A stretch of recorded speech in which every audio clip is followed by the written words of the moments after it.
Well, here we are again. I missed you guys, I really did. I hope you guys enjoyed this video. Oh, and, hey Lee. Holy shit. What's going on, guys? We are finally back with another Walking Dead theory video. This time we are talking about what if Carley lived. Big shout out to William Afton524 for recommending this video. For this scenario to happen, Lee would see Lily raise her gun to Carley, as he is the closest one standing next to her. This leads to him grabbing Lily's arm. The gun goes off, but with no target to hit. Carley is saved, and the group leaves Lee to decide what to do with Lily.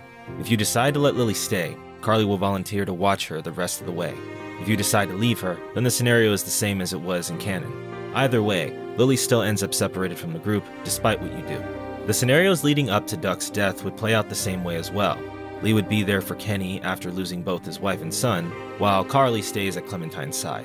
Lee would later meet with Chuck, who tells him that Clementine needs to learn how to defend herself from walkers, which means she has to learn how to use a gun. Lee can take it upon himself to teach Clementine to shoot, but there is a better option for her. Carley volunteers and takes on the task of training Clementine to use a firearm. This section of the game would place Carley in Lee's position when they were practicing with the bottles on the train.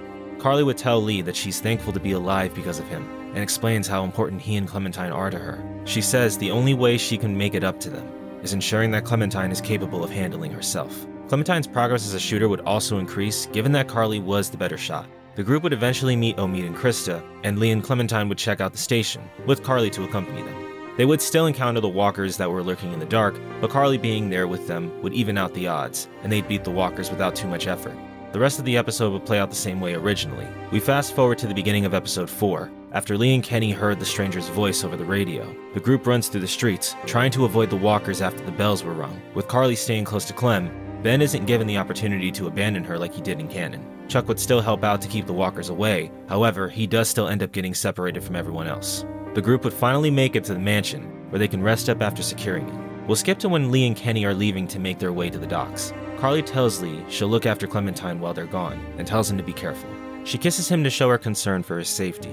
Eventually, Lee and Kenny would encounter Molly at the docks. If you beat her in combat, Clem will still show up to alert him, only this time, Carley is with her. If Molly beats Lee in combat, Carley will surprise her from behind with her gun drawn. Carley explains to Lee that she spotted Clementine leaving the house and chased after her, but she also wanted to make sure he was okay. They'd all get acquainted with Molly, and she informs them on Crawford's influence in Savannah. The herd of walkers blocks the way they came in, forcing them into the alleyway. Clem and Kenny would make it up the fire escape, but Kenny is unable to help Lee and Carley up. They try to get the manhole cover open, which leads to Molly helping them by tossing them her weapon. Lee and Carley would make their way down into the sewers. The sewer scenarios leading up to Chuck being found would play out the same way, just with Carley to watch Lee's back. They find the fallout shelter where they encounter Vernon and his crew, and are met with Vernon pointing his gun at Lee's head, with the idea that they're from Crawford. Carley draws her gun too in self-defense, telling Vernon to lower his weapon and that they're not the bad guys. Just like the original story, as Lee, you can choose to de-escalate the situation peacefully or take the aggressive route by threatening Vernon and his crew. If you decide to threaten Vernon, Carley will go along with Lee's actions, but give him concerned looks as she wouldn't expect him to act like that. If you decide to disarm Vernon peacefully, Carley will lower her gun.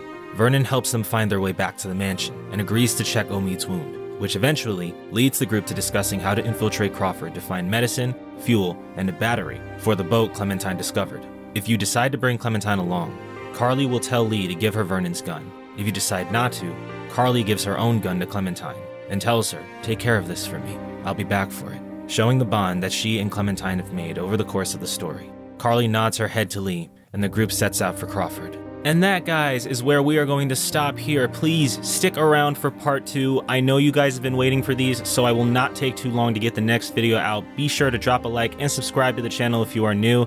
I'm really enjoying doing these videos, and I'm so glad all of you are too. I want to thank everyone for being very patient with me. I will see all of you in the next one. 2 cents, out.